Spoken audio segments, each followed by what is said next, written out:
بیشتر آدما میگن ما همش احساس خستگی میکنیم. ما که به اندازه کافی غذا میخوریم و استراحت میکنیم. پس چرا همش خسته ایم؟ در این ویدیو میخوایم بریم دوران باستان و تفاوت زندگی انسانهای امروزی با انسانهای 5000 سال پیش رو مقایسه کنیم و ببینیم دلیل این که همش خسته ایم چیه؟ انسانهای 5000 سال پیش هم از نظر ذهنی و بدنی مثل ما بودن و هیچ تفاوتی نداشتن. نه IQ پایین‌تری داشتن و نه خیلی بودن. فقط سبک زندگی اونها با ما خیلی فرق داشته و رفاه کمتری داشتن. انسانهای باستانی با طلوع آفتاب از خواب بیدار می شدن، می رفتن دنبال آب و غذا و برای شکار کردن وارد جنگل می شدن و خودشون میوه‌های مختلف پیدا می کردن و می چیدن. پس انسان‌های 5000 سال پیش ذهنشون درست کار می کرده، اما فقط سبک زندگی و طرز فکر و امکاناتشون با ما خیلی متفاوت بوده و یا بهتر بگیم ذهنیت ساده‌ای داشتن. حالا بیایم بریم سراغ انسان‌های امروزی و زندگی الان خودمون که ما چی کار می‌کنیم. بیشتر انسان‌های امروزی هم تقریباً ساعت 6 و 7 صبح بیدار میشن، اما نه با طلوع خورشید، بلکه با آلارم گوشی که خیلی هم حس بدی میده. این افراد امروزی هم مثل همون فرد باستانی باید بعد از بیدار شدن از خواب کارهایی رو انجام بده، اما نه به اون سادگی. اول باید قبل از این که از خونه بره بیرون دست و صورتش رو بشوره، مسواک بزنه، دوشش رو بگیره، لباس مرتب و اتو کشیده بپوشه و صبحانه درست کنه و بخوره و بعد جمع کنه و بعد تازه میخواد از خونه بیرون بزنه. خب دقت کردی تا بخواد از خونه بیرون بزنه چقدر باید کارهای مختلف رو انجام بده؟ باید ذهنش خیلی کارها رو مدیریت کنه و حتی خیلی بیشتر. مثلا یهو دخترش میاد میخواد بره مدرسه و به پول نیاز داره و یا همسرش بهش میگه یادت نره وقت دکتر بگیری و فلان خرید رو انجام بدی. تازه بعد از شنیدن این حرفا هم یهو یادش میاد ماشین هم بنزین نداره و باید بره توی صف بنزین. خلاصه بگم این آقا قبل از این که بخواد بره سر کار مغزش دیگه تقریباً خسته شده. برعکس فرد باستانی که خیلی راحت وارد جنگل و طبیعت شد، کاراشو انجام داد و برگشت. حالا این آقا با هر مشکلی که داشت میره سر کار. کارش هم کارمند حسابداریه که به فکر و تمرکز زیاد نیاز داره که نباید به مشکل بخوره.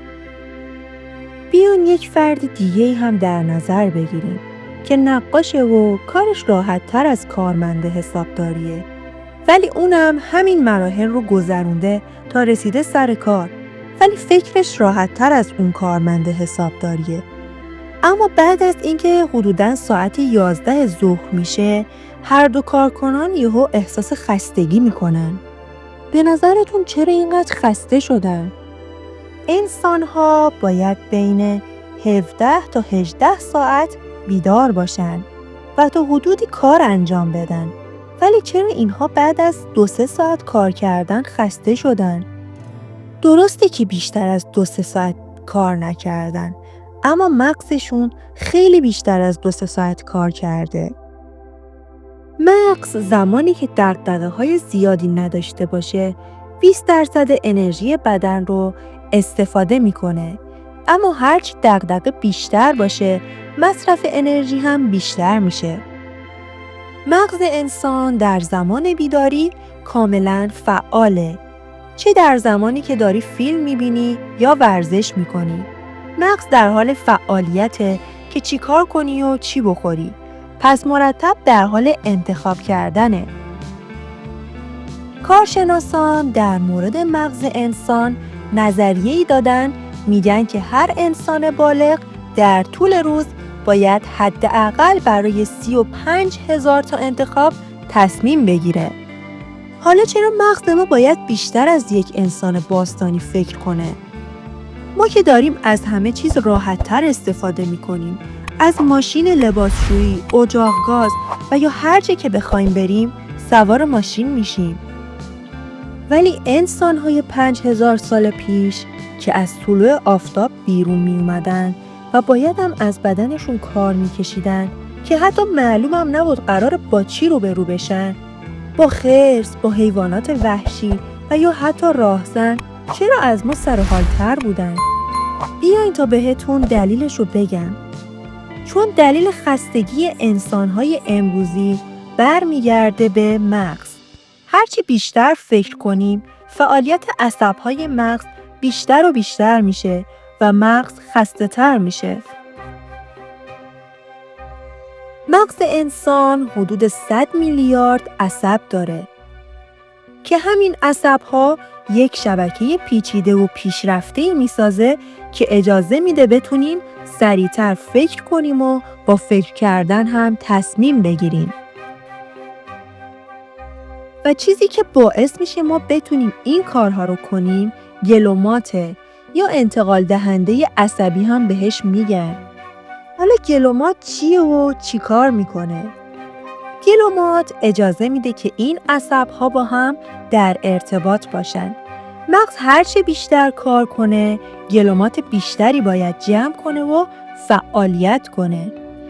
تا جایی که اینقدر از مغز کار میکشیم که تمام گلومات‌ها بین عصب‌هاشون مشغول کار میشن، به طوری که محوطه اصلی شلوغ میشه و این شلوغی باعث میشه که فکر کردن برات سخت‌تر بشه و همین حالته که انسان احساس خستگی میکنه ولی فقط مغز کار کرده، پس در نتیجه فقط مغز هم خسته است.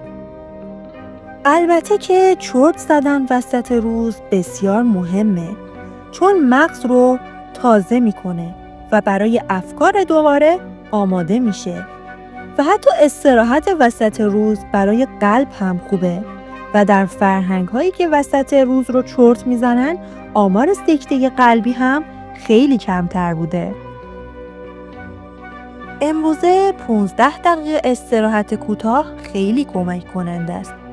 مثلا در آمریکا وقت استراحت 15 دقیقه‌ای قهوه دارن که همینم خیلی مؤثره که افکار از یک جای خسته کننده بیرون بیاد و به چیز دیگه‌ای فکر کنه.